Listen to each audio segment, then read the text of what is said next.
Boa noite, amada Igreja do Senhor. Que Deus continue nos socorrendo com a sua misericórdia, nos sustentando com a sua palavra. Eu só tenho a agradecer ao Senhor por tudo que Ele tem feito na minha vida e eu penso que com os amados irmãos também não é diferente. Por mais que eu tente ser eu, o Senhor vai e tira o eu de mim e faz com que Ele seja mais em mim do que eu mesmo. Isso é maravilhoso. Será maravilhoso, Deus vai esvaziando o vaso cheio do Josiel, das Marias, dos Joaquins, dos Pedros e vai completando esse vaso inquebrável dele. E cada vez mais dele até que transborde. E seja um rio de águas vivas a fluir na direção da nossa igreja, na direção da nossa sociedade, na direção dos nossos familiares, enfim, de quem Deus assim o desejar. Então é assim que eu quero saudar a igreja, na doce paz do nosso Senhor e Salvador Jesus Cristo. Amém? Vamos compartilhar, meus amados, nessa noite, a passagem que todos nós conhecemos, que se encontra em João 3,16. Evangelho de João, capítulo 3, o verso é o 16. Hoje nós vamos falar sobre o que é o amor de Deus. Na realidade, Deus é amor e o amor está em Deus, flui do Senhor como um atributo comunicável que nós não temos a menor condição de exercê-lo na sua plenitude. Então a plenitude do amor que nós conhecemos está no Senhor. E hoje nós vamos falar um pouquinho sobre o que é o amor de Deus, segundo João 3,16. Está projetado, meus amados, mesmo assentados, nós vamos ler o texto da palavra do nosso Deus que diz: porque Deus tanto amou o mundo, que deu o seu Filho unigênito, para que todo o que nele crê não pereça, mas tenha a vida eterna. A igreja pode ler comigo? Porque Deus amou o mundo, que deu o seu Filho unigênito, para que todo o que nele crê não pereça, mas tenha a vida eterna. Santo de Israel, nós te louvamos, ó Pai, por tua bendita misericórdia sobre as nossas vidas. Queremos te suplicar, ó Deus de poder, que sobre a tua igreja nessa noite seja derramado o poder do teu Espírito e que haja, Pai Santo, a plenitude da tua verdade a impactar as nossas mentes e os corações, para que saibamos, ó Deus de poder, o quanto é maravilhoso o teu amor sobre a face da terra. Nós te louvamos, ó Pai, por essa oportunidade ímpar em nome de Cristo Jesus. Amém, Senhor. Meus amados, nos meus 30 anos, quase 30 anos de serviço policial, eu trabalhei por 2 anos no presídio aqui de Brasília. Naquela época o nome do presídio era CIR. Eu ainda era muito novo, o presídio ainda era pequeno e tínhamos tão somente uma unidade e o nome era Centro de Internação e Reeducação, chamado CIR. E ali eu tive inúmeras experiências, não era servo do Senhor ainda, e tive inúmeras experiências que naqueles dias eu não me apercebi delas, naqueles dias eu não dei tanta importância. E uma dessas experiências eu queria contar para a igreja nessa noite. Eu soube, essa eu não estava presente, mas eu soube que uma senhora, durante muito tempo, insistiu à época com o diretor do presídio, o doutor Adalberto, para que ela pudesse fazer uma visita. E essa visita era uma visita muito incomum. E o diretor não queria permitir que essa visita fosse feita, porque não existia nenhum laço de amizade, nenhum laço de parentesco dessa senhora com a pessoa que ela queria visitar. Na realidade, essa senhora queria visitar o garoto, ou seja, o rapaz que tinha assassinado seu filho. E essa senhora saía do Valparaíso e todas as vezes que tinha que colocar o nome na lista, estava ela lá de novo, insistindo. Nós já a conhecíamos, mas não sabíamos a história e pensávamos que ela estava ali tão somente para fazer uma visita para alguém, porque nós trabalhávamos em escala, então uma vez ou outra nós a encontrávamos. Enfim, para encurtar um pouco a história, o doutor Adalberto deixou com que ela fizesse a visita no local em separado, protegida porque todo mundo pensou que ela quisesse fazer alguma coisa contra aquele jovem. E quem estava presente fazendo a escolta da visita disse que ela desejou saber os motivos pelo qual aquele jovem tinha assassinado o filho dela. E ele não respondia, e ela insistiu, até que em determinado momento ele falou: olha, ele tinha um tênis que eu queria, e na hora que eu fui tirar o tênis dele, ele reagiu. Eu estava armado, e aí matei ele. Aí ela pegou e falou para ele: mas vem cá, por causa de um tênis você matou uma pessoa? Aí ele virou e falou: minha senhora, eu fui criado na rua, eu nunca tive nenhum tipo de noção sobre as coisas que me cercam. Enfim, eu estou colocando essas palavras só para traduzir o pensamento dele. E naquele momento eu queria o tênis, e eu não sabia, não percebia a diferença que existia entre o tênis que eu queria e a vida do seu filho. Enfim, eu matei o seu filho. E agora a senhora ainda fica vindo aqui, sabendo que eu não tenho família, não tenho ninguém. E a senhora fica vindo aqui, eu não quero mais que a senhora venha. Enfim, ela foi embora. E passado um tempo, já estava a senhora novamente. E ela insistiu de novo, e aquela ladainha novamente, até que ela conseguiu a visita. E nesse dia, meus amados, da visita, que foi o impacto, que toda a comunidade ali do complexo penitenciário tomou conhecimento disso, porque os agentes, os policiais, fizeram questão de divulgar. Aquela senhora foi ao presídio para visitar aquele rapaz com uma proposta de amor para a vida dele. E a proposta que ela fez foi a seguinte: olha, você me disse, já visitando o rapaz, que você não conheceu seu pai, que você não conheceu sua mãe, que você foi criado nas ruas. E agora eu também não tenho mais o filho, e eu era viúva, e eu não tenho mais ninguém. Então você nunca teve ninguém, e eu agora não tenho ninguém. A minha proposta para você é: se você topar, se você aceitar, a partir de hoje, você vai ser meu filho e eu serei a sua mãe. Eu vou cuidar de você. Se você aceitar, eu quero cuidar da sua vida a partir de agora. E isso, meus amados, levou todas as pessoas que estavam naquele momento aos prantos. Eu não estava presente, repito, mas essa história repercutiu lá no presídio durante muito tempo. Eu não tive acesso ao desfecho, como ela se deu, mas eu sei que toda semana, às quartas-feiras, que era o dia de visita na época, aquela senhora estava lá e não mais precisava de ladainha. Ela chegava e fazia visita e os dois batiam papo, e várias vezes nós fizemos a escolta dessa visita inicialmente. Depois virou uma visita normal. Não sei como se deu a vida dos dois dali para frente, mas uma coisa eu sei: o amor prevaleceu. Essa história, meus amados, é a tradução do que nós encontramos em João 3,16.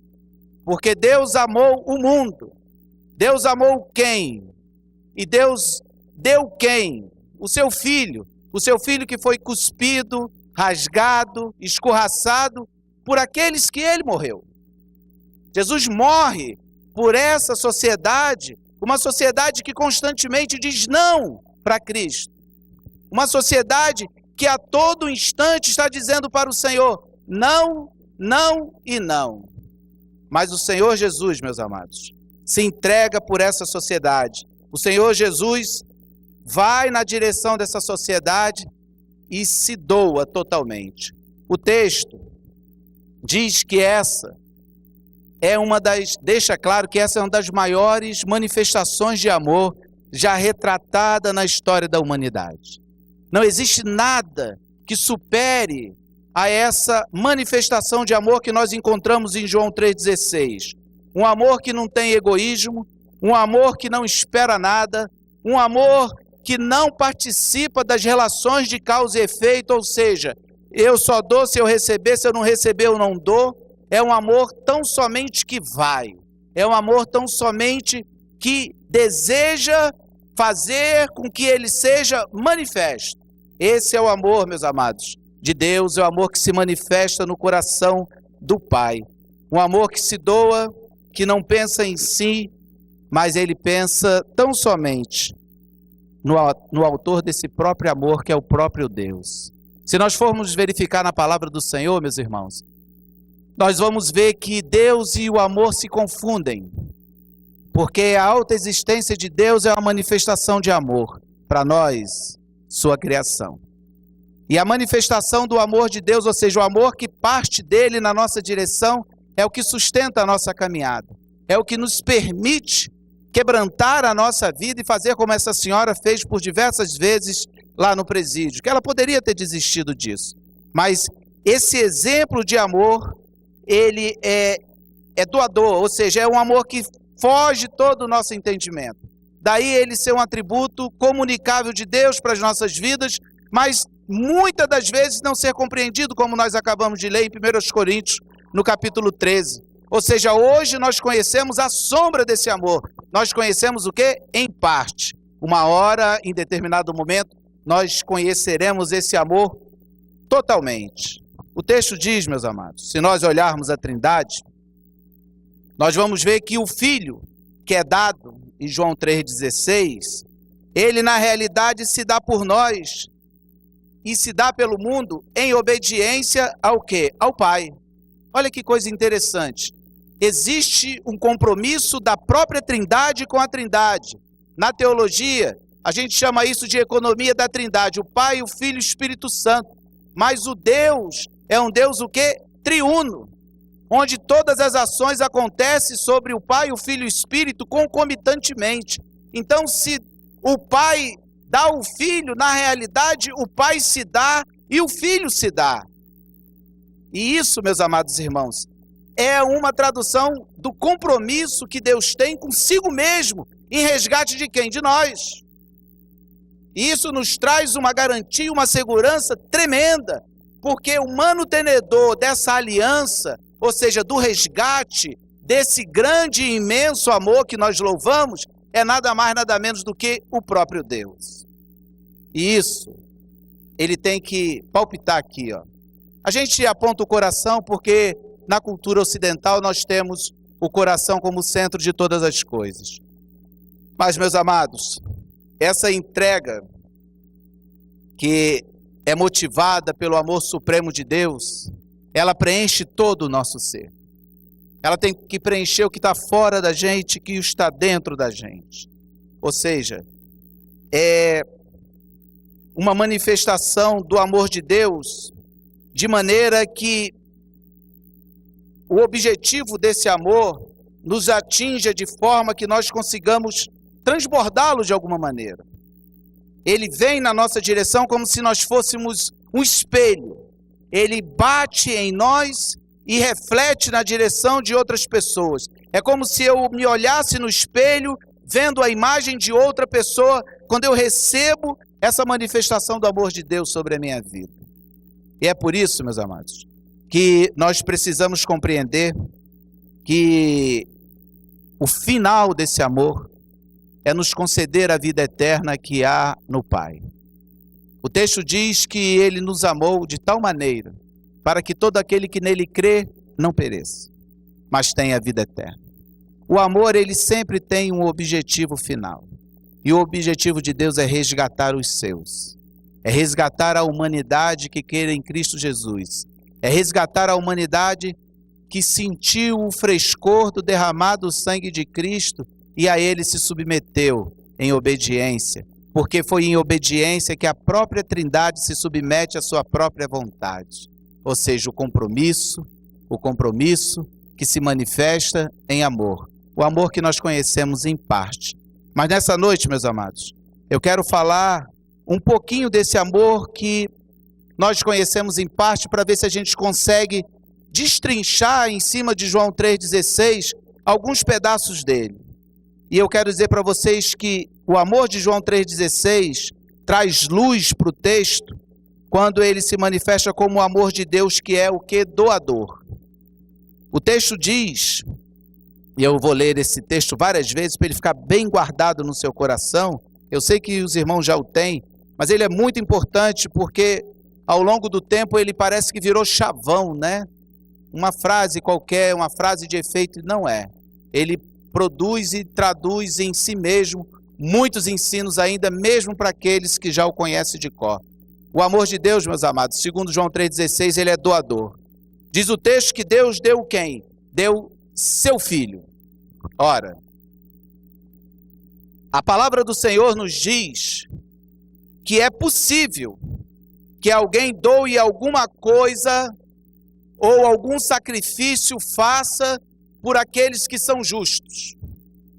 Mas o amor de Deus, ele é um amor que doa nada mais, nada menos do que o próprio Filho.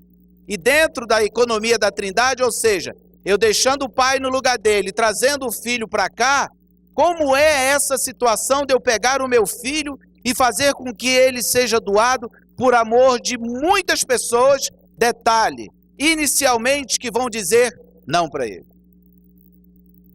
Como é que eu consigo compreender um amor onde eu coloco o meu próprio filho para morrer em prol de pessoas que não vão compreendê-lo, não querem compreendê-lo, não vão aceitá-lo, e inclusive tão somente depois que o crucificam, o reconhece como sendo filho de Deus?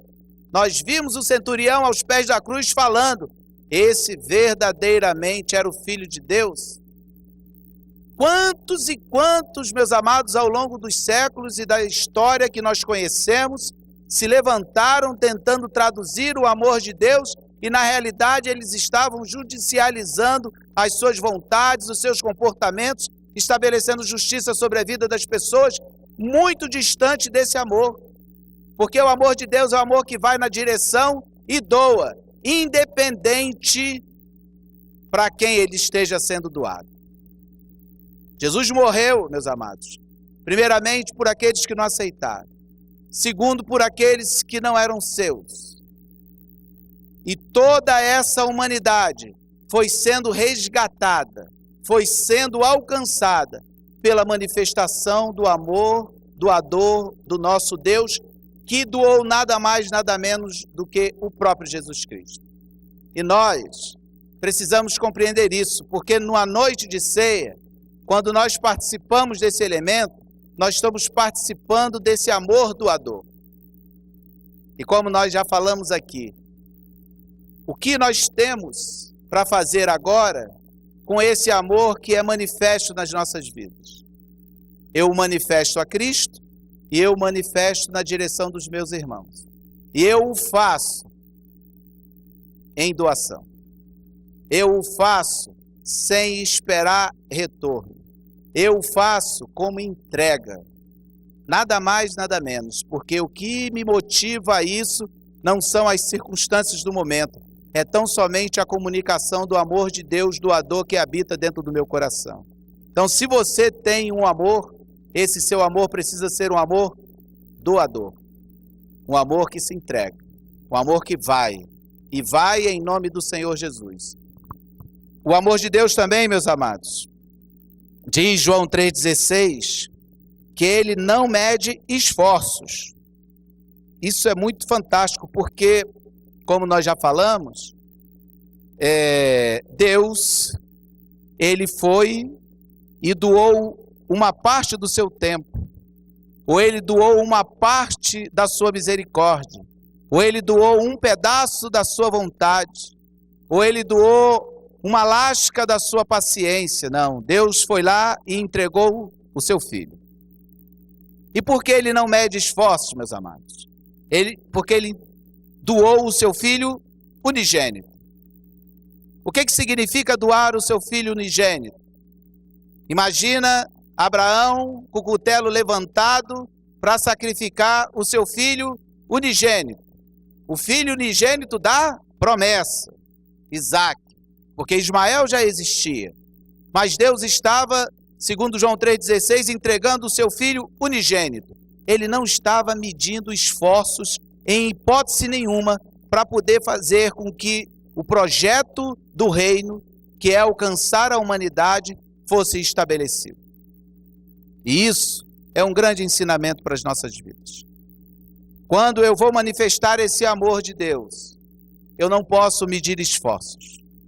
Deus até hoje não mandou com que nós, no processo de doação, não medíssemos esforços a ponto de doarmos os nossos filhos.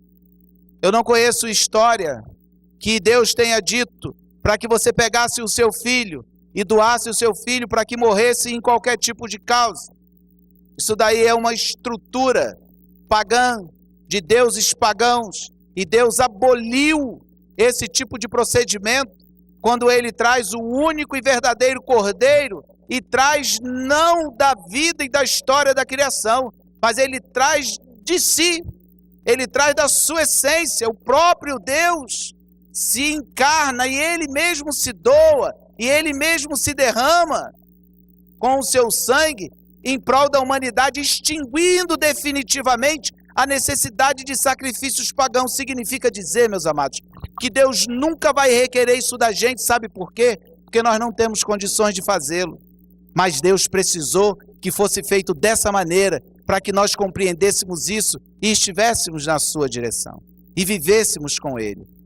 Então, o esforço que nós precisamos empreender para manifestarmos o amor de Deus, que é comunicado sobre as nossas vidas, é muito, mas infinitamente inferior àquele esforço que Ele teve que empreender para resgatar a humanidade.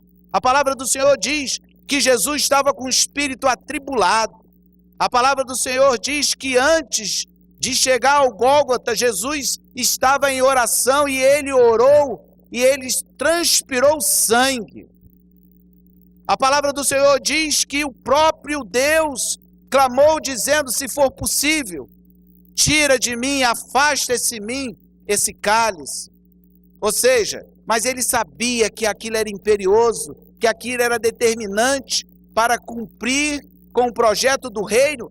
Detalhe, meus amados, em obediência. Há pouco tempo eu fiz uma pergunta para um querido irmão e perguntei para ele o que era mais importante no relacionamento: o compromisso ou o amor? E rapidamente, nós estamos falando de amor aqui, ele virou: lógico, pastor, é o amor. Aí eu falei: olha, mas o Senhor Jesus foi para a cruz por amor ao Pai, por compromisso com o Pai e por amor a nós. Ou seja, a Trindade tem compromisso consigo porque ela é a essência do amor, e ela tem amor manifesto na direção da sua criação. Um amor que nós precisamos estender sem medir esforços na direção dos nossos irmãos. E às vezes a gente fala assim, né? Ah, já está tarde. Ah, eu não vou ligar não. Ah, mas me machucou. Ah, mas isso. Ah, mas aquilo. Tem sempre um porém, né?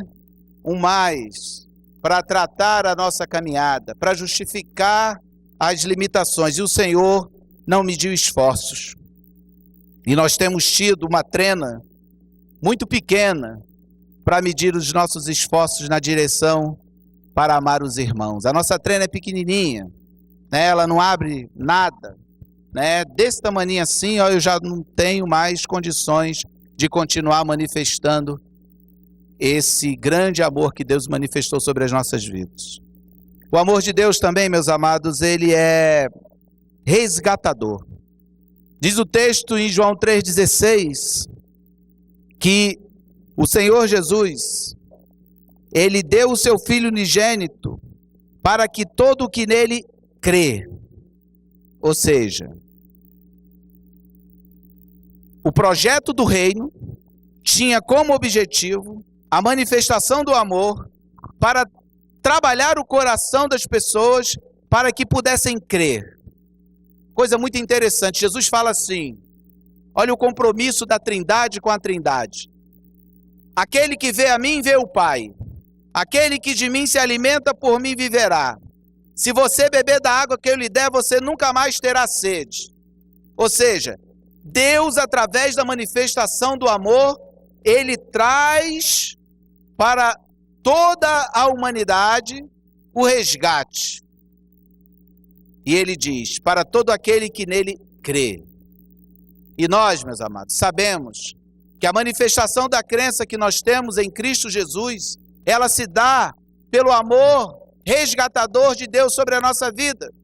Porque a palavra de Deus diz que nós estávamos mortos em nossos delitos e pecados, e somos todos carentes, necessitados do amor de Deus sobre as nossas vidas, e o Senhor Jesus foi lá e nos ressuscita através do Espírito Santo, nos dá vida, limpa dos nossos olhos toda a escama, e eu consigo olhar a glória do nosso Deus, e a partir dali o meu coração pela fé se enche e eu sou justificado.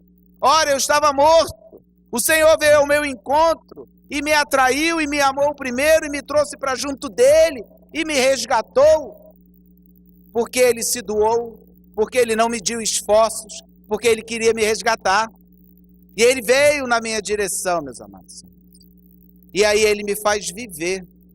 E eu olho para o Senhor, meu Deus, hoje, e eu consigo enxergar porque eu não sou e não estou mais morto. Vocês já devem, no passado, se fazia muito isso, né? Mas vocês já devem ter, em alguma oportunidade da vida, ter participado de velórios que virou de uma noite para o dia. E eu nunca vi ninguém que estava lá no velório, desculpe a brincadeira, falar para o morto, vamos ali tomar um cafezinho, porque morto não responde nada, morto não faz nada. Enquanto não somos atingidos pelo poder do Espírito Santo, nós estamos mortos em nossos delitos e pecados. Quem nos ressuscita, quem nos traz a vida é Jesus.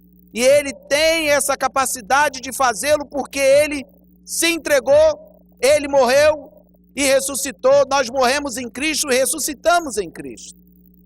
E aí, meus amados, é a grande manifestação do amor de Deus sobre a nossa vida. O amor de Deus, ele tem essas características de se doar, de não medir esforços, de resgatar. E, meus amados, a grande marca do amor de Deus sobre a história da humanidade é que ele é salvífico. Diz a palavra do Senhor que o amor de Deus se manifestou para que todo que nele crê não pereça, mas tenha o quê? A vida eterna. Porque senão ficaria incompleto.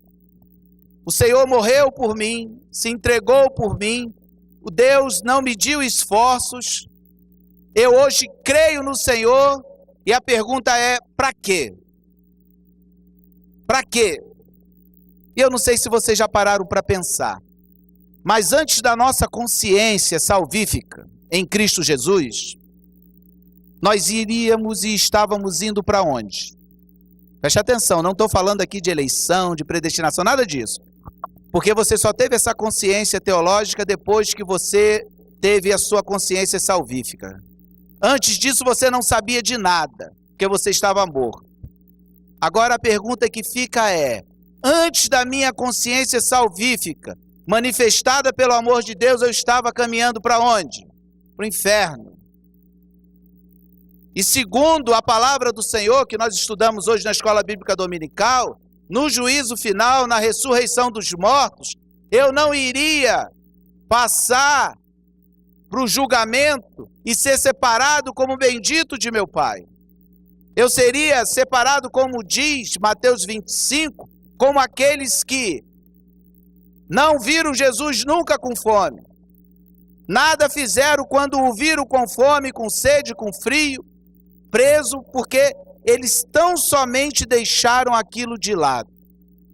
Mas o amor de Deus manifesto sobre as nossas vidas produz em nós a consciência da nossa o quê? Salvação. A palavra do Senhor diz que todo aquele que nele crê, para que todo aquele que nele crê não pereça, mas tenha o quê? A vida eterna.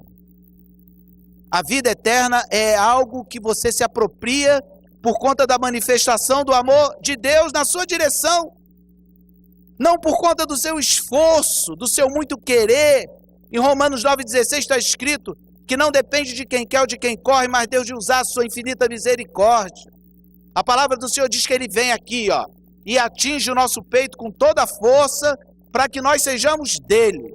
E Ele faz isso, meus amados, se entregando, doando, não mede esforços, faz com que nós creiamos nele, nos ressuscita da morte, nos tira da fila do inferno e nos coloca no caminho firme, guardado e protegido por Cristo Jesus, na direção do céu. E é esse amor que se manifesta na face da terra, meus amados. Um amor cheio de graça, um amor que sobrepõe-se a tudo aquilo que eu possa pensar, que eu possa querer, que eu possa tentar viver e que eu possa achar que está certo. Porque se não estiver nessa direção do amor de Deus, está errado. E se hoje nós estamos numa fila salvífica, é porque o amor de Deus se manifestou sobre a sua vida, sobre a minha vida. E eu tenho que dar glórias a Deus todos os dias por causa disso. Porque o amor de Deus, ele não é um amor para ser escrito em para-choque de caminhão. Ele é um amor que foi inscrito no nosso coração. Ele foi inscrito pelo poder do Espírito Santo dentro do nosso peito. O amor daquela mãe na direção do seu filho, o amor que ela nutria para o seu filho, não estava limitado ao filho. O amor transcendia tudo. Aquele amor vinha do Pai, a ponto dela conseguir compreender a magnitude do pecado que toma conta da humanidade, a magnitude do pecado que vitimou o filho dela, a ponto dela compreender que ela precisava manifestar amor na vida daquele rapaz, para que aquela maldade não se repetisse. E esse é um exemplo, mas nós temos inúmeros exemplos de pais que tiveram histórias trágicas dos seus filhos, devido à malignidade que existe no mundo, e eles se levantaram e perdoaram essas pessoas. E eles o fizeram por conta da compreensão que nutrem sobre a existência do amor de Deus na face da terra. Nos apropriemos disso, meus amados, na certeza de que esse amor doador, de que esse amor que não mede esforços, um amor, meus amados, que nos resgata e que nos conduz à certeza da nossa salvação, é um amor que precisa ser manifesto nos nossos atos. Porque hoje, quando nós nos aproximarmos daquela mesa, eu preciso estar cheio desse amor, para que eu tenha condições de olhar para aquela mesa e falar: Senhor Jesus, muito obrigado. Muito obrigado porque o Senhor em amor me resgatou. E eu não sou nada para ter sido resgatado pelo Senhor Jesus. Nada. Mas o Senhor veio e me resgatou. E hoje eu glorifico o amor que Ele nutre por mim. E peço a Ele para que eu tenha a mesma condição que Ele teve de se rasgar por muitos, que eu tenha a condição de me rasgar pelo menos, ao menos, por aqueles que me cercam. Não precisa ser por muitos, ao menos por aqueles que me cercam, para que o amor do Senhor tome conta totalmente da minha vida. Amém? Que Deus nos abençoe, meus amados, e nos faça compreender a grandeza, a magnitude desse grande e imensurável amor do Senhor. Curva a sua cabeça e vamos fazer uma oração. Pai Santo, nós queremos Te agradecer, Pai, pela manifestação do Teu amor sobre as nossas vidas. Senhor, o conselho da Santíssima Trindade, aprove o conselho da Santíssima Trindade, através do Filho, se doar e subir naquela cruz. E da mesma maneira como o Senhor, meu Deus, a serpente foi erguida no deserto, para salvar, ó Pai Santo, das picadas malignas das cobras, que permeavam, Senhor meu Deus, a caminhada do Teu povo no êxodo. Importava que o Senhor Jesus também fosse levantado, para que aquela cruz, ó Pai Santo, inaugurasse, ó Deus de poder, a concretude da manifestação do Teu amor na face da terra. E nós Te louvamos por isso, ó Pai. Porque é pelo rasgar do Teu corpo e derramar do Teu sangue que nós compreendemos, Senhor meu Deus, a grandeza desse imenso amor. E Te louvamos, ó Pai, porque foi pelo Teu amor que nós fomos resgatados. Te louvamos, ó Deus, que pelo Teu amor nós compreendemos a certeza que temos da nossa salvação eterna com o Senhor. Porque esse é o motivo, Pai, da entrega de Cristo naquela cruz. O teu Espírito, ó Senhor dos Exércitos, testifica com o nosso espírito que somos do Senhor. E te louvamos por isso, ó Pai. Não existe nada em nós, mas tão somente a certeza da manifestação do teu amor sobre as nossas vidas. Muito obrigado, ó Deus, por essa misericórdia, pela manifestação dessa verdade sobre as nossas vidas. Que ela nos alimente, ó Senhor, nos passos vindouros na nossa caminhada, nos nossos relacionamentos, para que sejamos quebrantados todos a uma e possamos, ó Deus, amarmos uns aos outros cada vez mais. Te louvamos, ó Deus, em nome de Jesus. Amém, Senhor.